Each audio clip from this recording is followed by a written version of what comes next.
Hello everyone, David Shmula here, founder of Outbound Partners. In this video, I'm going to teach you how to 10x your results by understanding your ICP. That simple.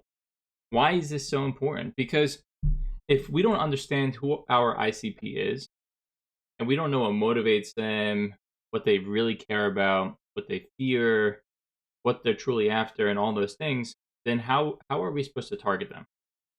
How are we supposed to communicate with them? So this video is part of a longer copywriting series where obviously within the context of the series, we're going to go through the multiple stages of copywriting from understanding our ICP, knowing how to build offers, how to structure a message, the tonality of the message, and all things like that. But in this video, we're just going to start with understanding our ICP because this is the foundational step to writing good copy. We got to know who we're talking to. So let's dive in. In this video, in this document, we are going to go over what is an ideal customer profile. That is what I mean when I say ICP. We're going to go through the process to identify your ICP. Okay. We are going to go through a process of how to get into the mind of the ICP. And then, if you are feeling adventurous, I have a homework assignment that I think you should do. I would do it if I were you. If you don't want to do it, don't do it, of course. But do this with whatever business you're working on. If you whether you're working for someone or working for yourself, or do it for one of those businesses. And if not, then just because I don't really know if you don't want to do that, I don't know why you would be here. You don't want to learn about this stuff. Anyways, moving on. What is an ideal customer profile? So an ideal customer profile is a detailed description of the buyer for your products and services. This is the perfect. There's always going to be outlier buyers, someone who, well, yeah, okay. Basically, what I want to try and say here is there's always going to be outlier buyers who are, maybe not ideal. Like it's not the perfect customer, or it's like a little bit of an odd match. Like I'll give you an example. Like someone who buys Band-Aids to use as tape, right? Like we know Scotch tape, right? So Scotch tape is the ideal customer for someone who's doing Scotch tape might be someone who does like arts and crafts or something, or someone who needs to like stick two things together. Maybe that's what the ICP is for that. But then you might get someone who wants to use Band-Aids to do that. And the ICP for someone who wants Band-Aids is someone who's got like a cut, someone who needs a fill up a first aid kit, things like that. So that's what I mean by like outlier customers. There's like your really, really, really ideal customer profile, and then there's other people who buy, but we're not really focused on them. Like we're never gonna create a marketing campaign for Band-Aids saying like, yeah, you could use it to like, glue together two pieces of paper. That doesn't make any sense. So that's what I mean. So we want to figure out who the ICP is and what type of company they work for or run, and what type of person are they themselves. Because at the end of the day, although when we sell B2B, we're selling, in theory, we're selling to businesses, but we're really, really selling to people at the end of the day. And someone's like really like deep underlying motivations is going to be what makes or break the sale. That's just the reality of it. So we're going to go into a simple process to figure out, how do we figure out the type of person? What are they into? What are they passionate about? What do they fear? What motivates them? What motivates them in their role? We're going to get into it. Let's do it. Okay, so how do I identify my ICP? Like let's say we're starting at ground zero here. The first thing that I know it sounds silly, but just like think. I think a lot of people are always looking outward to find the information that they need, and there's nothing wrong with it. I do all the time. I read, I watch YouTube videos, I buy coaching, coaching products and courses and all that stuff. And it's good to go out, but also it's equally as important to remember that you can go in for the knowledge that we seek. At least for me, it works. I think it would work for you, but again, can't speak for you. So just think, like, you like legitimately just use your brain and think who is my ideal customer profile. I mean, presumably you sold a bunch of stuff before. You know, you sold a lot of this product, a lot of this service. So think about that. Who, like, what are the commonalities? I have another, for example, point two. I forgot. Look at your existing customers and figure out what are the similarities or commonalities these buyers have. And three, if you can't find the similarities, ask the customers you have why they bought from you. Good questions will give good answers. Bad questions will give you bad answers. I might make another video on how to conduct a good customer interview, because there's something called the mom test. I'm not going to, it's kind of beyond the context of this video, but you know, it's something like this. But basically, if you ask your mom, like, what do you think of this idea? She's going to say it's great. Now, did that really give you good feedback? I don't know. For me, I would say no, not so much. Not so much. So you don't want to ask questions that are going to have mom test results. And that's why I say good questions will give you good answers, because good questions will uncover the true story, where bad questions will just validate preconceived notion. So, and then the other thing is, like, let's say you're a startup and you really, really don't know who your ICP is, and you don't have enough data to analyze. Then it's an iterative process where, you know, you kind of want to formulate or ideate some type of ICP, design some marketing material for them, present the product to them, and then see if it's resonating, and going through different audiences and different segments to figure out who is going to be the best customer for this product. And that is one of the things that you have to do if you don't know who to sell to. Okay, how to get into the mind of the ICP. So what I said in the beginning, that if big bold claim here, that you can get 10x results by understanding your ICP, I do mean that, because if you understand, so there's like multiple layers of like why it's so important to understand your ICP. I would say it's probably obvious, but for the sake of just being a educational video, then I'm just going to say what I think it is, and maybe it's not obvious.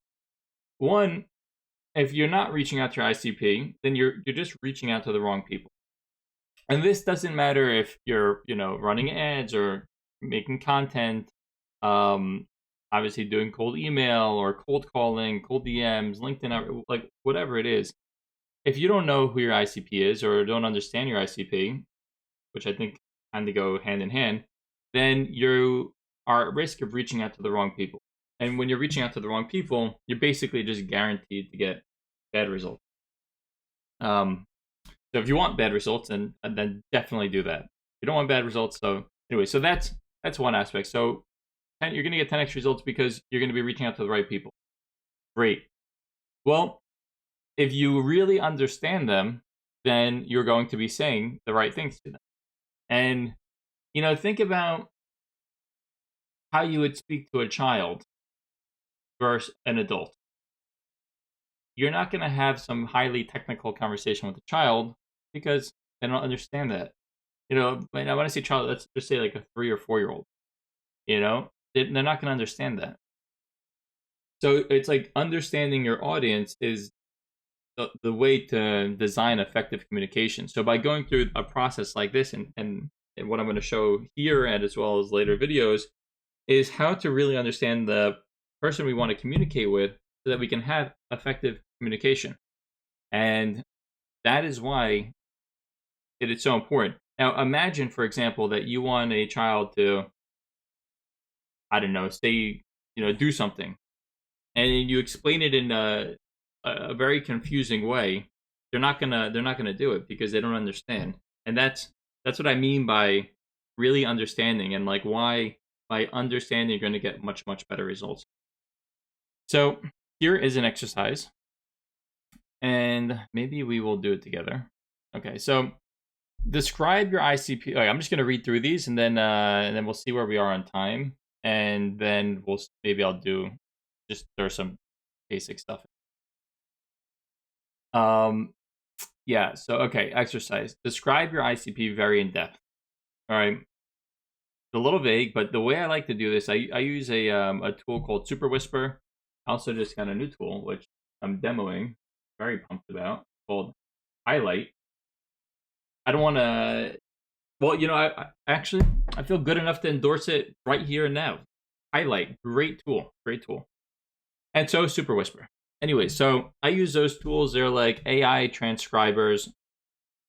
And what I like to do, especially when I'm making prompts or when I'm doing like research or when I'm brainstorming, I'll turn on the recorder and I'll just start like word vomiting all over the place. I mean, like belligerent word vomiting. And there's like ums, ahs, things. Wait, actually, I was rethinking about this, all over the place. But the beauty is that with AI, you take that AI, you take that transcription, which is just like word vomit, and then you could ask AI to like make a little bit of sense out of it, clean it up a little bit, and make it coherent. So I like that method because, for me at least, when I'm just speaking, I could just go, go, go, go, go. And when I'm writing, sometimes I start correcting things that I spell wrong, and I go back and I'm thinking and editing, and I think the best way to just get your thoughts out is to like, speak fast and dumb, or write fast and dumb. Um, anyways, it's actually a nice topic for another video: writing fast and dumb. TBD. You heard it here first. Okay, number 2. What signals or criteria do they have that separates them from the pack? Like the hand raise test. So you want to be able to say, who here has a green shirt? This is like a dark green, kind of a little bit gray, but I think there's definitely hints of green in here that's for sure. So if someone said that, I would raise my hand because I'm like, oh, that's me. I have a green shirt. So we want to identify what those signals or criteria are for these companies. To, maybe it's like company size, it's employee count, revenue, industry. Maybe they're hiring for certain positions. There could be so many different criteria. Maybe they use a certain piece of technology. They've made a public declaration about something. Attendee to a certain event, a subscriber to a certain mailing list, a follower of a certain influencer. There's just so many different things that would make them potential. That could be considered a potential signal. Anyways, more on that another time. Who are the people impacted by the solution? So, okay, this is important because when you're providing a solution to someone, there are other people. There are people within the organization like that are going to be impacted. So, let's say, for example, you're providing a CRM sorts. You might be, let's say you're providing CRM. You might be selling to the chief operating officer or the head of sales or the sales director or maybe the CEO, because it's a company-wide decision.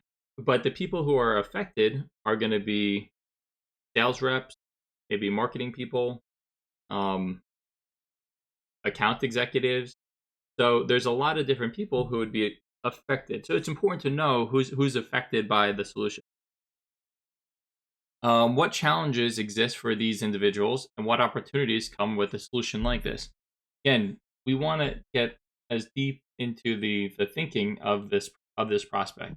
So by bringing this solution to them, in this case, let's say the CRM, what challenges exist? What are they doing stuff manually? Are they leaving leads behind? Are they not having like proper documentation for client engagements? And then when new people get switched in, there's no record of like what happened in the past. Spitballing here, but there's challenges that exist, and then there's opportunities that come, assuming you're selling something valuable. I mean, if you're selling coal, well, I guess the opportunity would be you can make a nice fire. So in theory, there should be opportunities that come with your solution. So we want to break those down as to what are the challenges and opportunities that are coming, or what are the challenges that exist, opportunities that are coming. Okay, then we want to understand who the key decision makers are. Okay, that one's obvious or self-explanatory. Then we want to know what challenges exist for these individuals and the opportunities that come from them. So let's just say again, it's a head of sales. The challenges is that there's lack of transparency, visibility into his sales process potentially. The benefits is that tons of transparency, tons of visibility, better decision making, and things like that. All right. And what are some extra granular nuances this offer solves? And when I say like extra granular, what is his name? So good at this. You know what? Give me 1 sec. Drawing a major.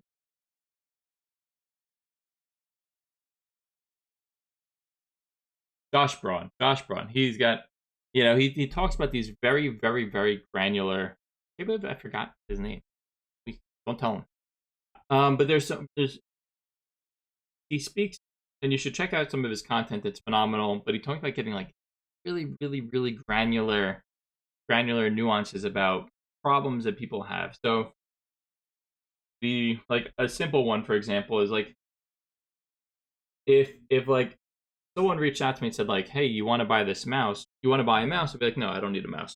Like, hey, maybe you felt this before, but where you work all day on your computer and your thumb is dragging on the mouse pad or on the table, and it's a little uncomfortable, and you get a little blister, but as well as it kind of impedes the way that you're, working the mouse. And I'd be like, wow, this person really understands me. So that is like a granular, nuanced thing that when someone deciding to make this little wing here, they're designing for that person who's annoyed because they don't have like a seamless experience when they're navigating their trackpad. Okay. So, anyways, how are we doing on time here? Maybe I'll type this up a little bit. Okay. Anyways, all right. Layers of understanding here. So, like, why is this? Okay. I just said a lot of different stuff within this exercise, but why is this important? Like, where is this going to get you? And this is the layers of understanding. So, it starts off at like a surface layer: industry, company, size, location. Basic stuff. Then there might be like technology, hiring, public declarations, things that are going to, again, signal or become a criteria. Then there's company pain points and opportunities. Now we're getting a little bit more in like the psychological side of things. And then there's actual individual buyer psychology, individual motives, individual pain points, and individual opportunities. Because like I said earlier, we are selling to people. And people are rational, but like they can also be irrational. Okay? We're emotional. We're emotional beings, and we're not computers. So, it's emotion plus logic, and we have to understand like human motives. So, okay, so this is the homework assignment. It's the same exact thing here. Let's just try to rip through like an example real quick. So, let's just say, let's just say that we want to. We're working with a company that does software and advisory services for carbon reduction. Okay, so we'll just so exercise software and advisory services for carbon reduction. It's a good example because it doesn't necessarily need to take very long. Like you can go through these 8 questions in, I don't know, I'm going to say 10 minutes if I don't get too off track. Okay.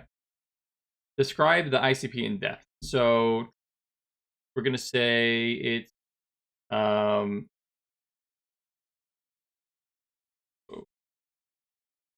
large. So for them, it's large organizations, sustainability focus,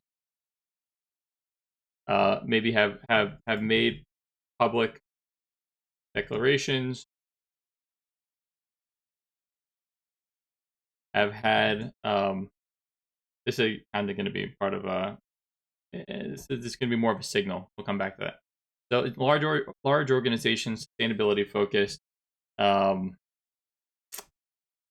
that is the like the basis of the ICP. Then let's go through some signals here.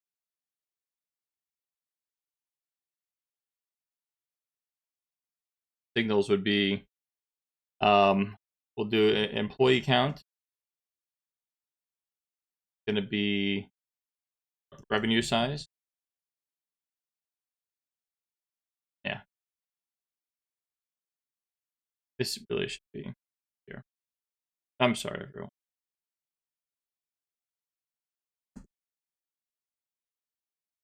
Okay. These are more of like criteria than signals. Signals would be more like member to B Corp, which is a nonprofit organization for sustainability companies. Another would be public declaration of sustainability commitment. Another would be, which could be via press, via site, sustainability focused mission statement.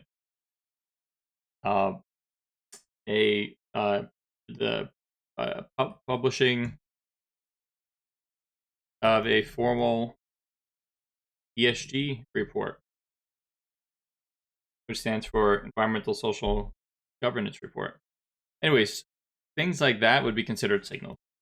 Not going to be like all, otherwise we'll be here forever, but that to give you who are people impacted by the solution. So what this solution does is it provides technology and advisory to help big companies decarbonize their business.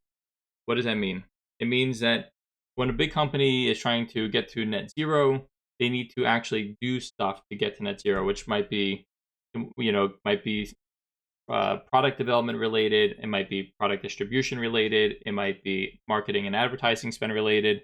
There's a lot of different things, and for these companies that are dealing with billions of dollars of spend, then these decarbonization processes are really quite extensive. It actually requires multiple stakeholders, cross-departmental collaboration, a lot of money, a lot of investment. Really, like some things could be completely rebuilding a function within an organization. So this has a lot of people that are impacted. So I mean, I'm just going to say marketing teams, because they can leverage this. Operations teams, procurement teams, distribution teams, sales teams, because they can leverage this in their communication, and more. But there's so many people impacted by the solution, because in order to, without getting too granular into what this company does, in order to affect change on these big net zero programs, it requires interaction from everyone. So that's why there's so many people involved.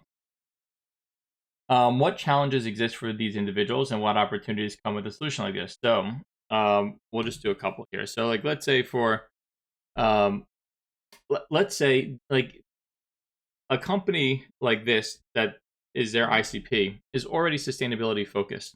They already have some type of public declaration that they're already working on this. So it's not like we're just coming in and trying to create demand for someone who mines coal or runs a nuclear power plant or something.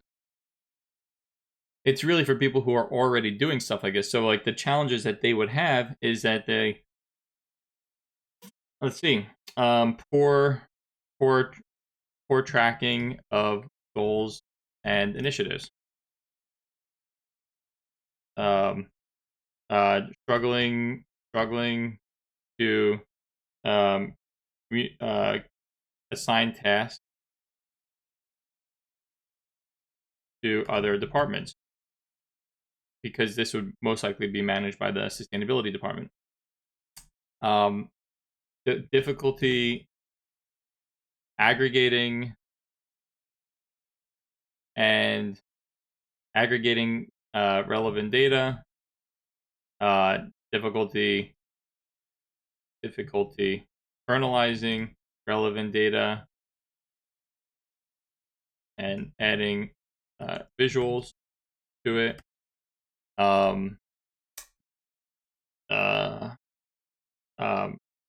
lot of time spent on reporting to relevant stakeholders and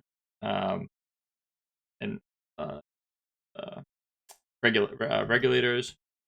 So these are there are a lot of different challenges. If you think about someone who's rolling out a multi-billion-dollar program to decarbonize and get to net zero over whatever period, they're going to have trouble assigning tasks and keeping track of tasks. And there's a lot of data that's being aggregated. So like, how are they visualizing the data and getting use from the data? So whatever, we're going to move on. But those would be some challenges. Who are the key decision makers who decide this?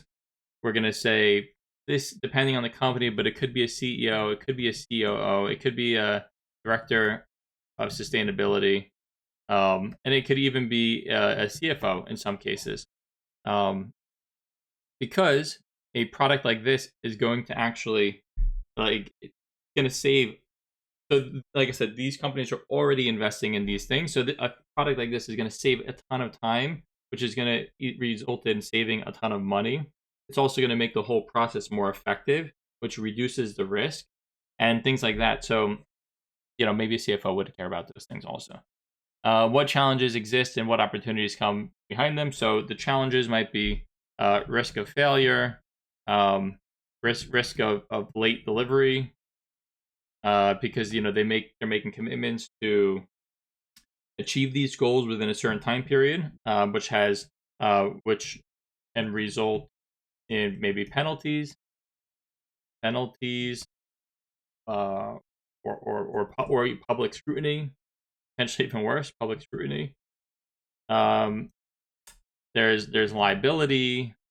So these are some of the challenges that exist for the it's a lot of time consuming, whatever. That's that. Opportunities, reducing risk of failure.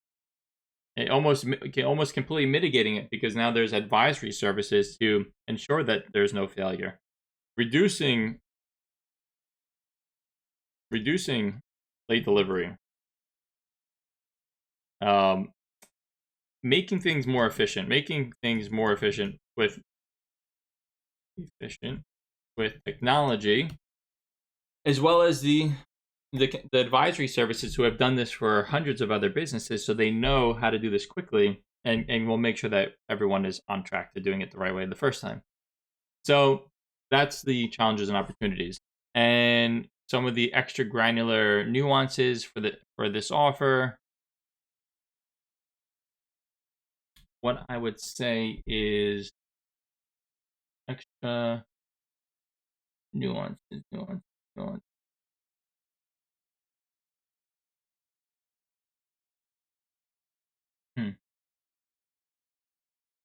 I'm trying to get very nitty gritty. Very, very nitty gritty.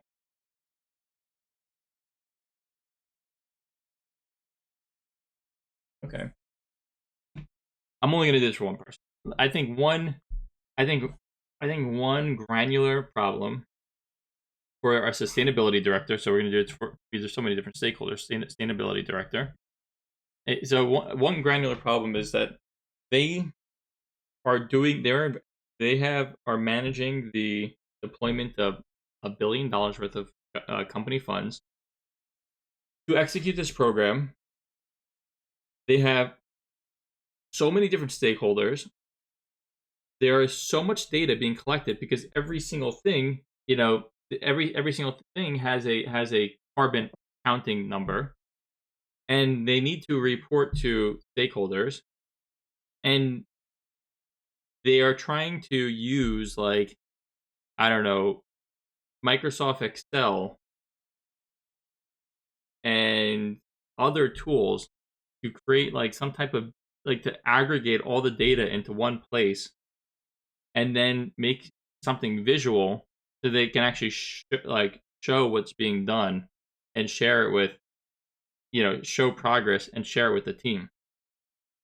And I think that would be an excruciating process, because every single time a an executive or a stakeholder says, "Hey, how's the progress? Send me over a report." It's now pulling, there's hundreds of different spreadsheets and different things and whole new ways of trying to like visualize this data. So I think that would be a very granular problem. Anyways, okay, who is not the customer? I'm not going to write this down. Who is not the customer and why? This could be, someone who hasn't made a public declaration. The reason being is because this company is not trying to convince you to become net zero. They're trying to support people who are net zero in becoming net zero. Anyways, that's all. I just wanted to give you a quick example. That took, I think, 10 minutes or something like that. It doesn't have to be so long. But that is the process that you want to go through to really get into the mind of the buyer. So here's your homework assignment, some summary and insight. So an ideal customer profile is your perfect customer. Case closed. Sometimes it takes experimentation to figure out who they are. That's fine. Just experiment and iterate, and you'll get there. Go deep on your research to really understand buyer behaviors, pain points, and challenges. The more granular you can be, the better. Visualize the buyer. Now, this sounds very cliche, but I do this every single time we're doing this process, and it helps me so much. I will actually sit there, lean back, put my chair and recline, close my eyes, and I visualize the buyer, and I try to imagine myself in their environment, having a conversation with them, thinking about what are they saying, what are they thinking about, what's motivating them, what do they really care, what do they really dream about, all of these things, and experience. I want to experience the buyer, and that's going to help me cater to them better. So that is everything for today, ladies and gentlemen. I hope you enjoyed this video. I certainly did. So thank you if you made it to this point in the video. Thank you for staying here and watching the whole thing. Now, if you would be so kind, I would love for you to like and subscribe. If you liked it, like it. If you have any questions, comment. If you want to see more, subscribe. It's that simple. So I have so one last thing is that this is part of a mini series. We're going to be releasing a whole bunch of video content just like this. So if you want to see more, then definitely subscribe. And if you really don't feel like subscribing, then write my name down and search this in 1 week, because we're going to have another video within a week going over the next step to get really, really deep and granular on thinking about the buyer, understanding buyer behavior, and the things that motivate them. Until next time, I will see you soon. Take care.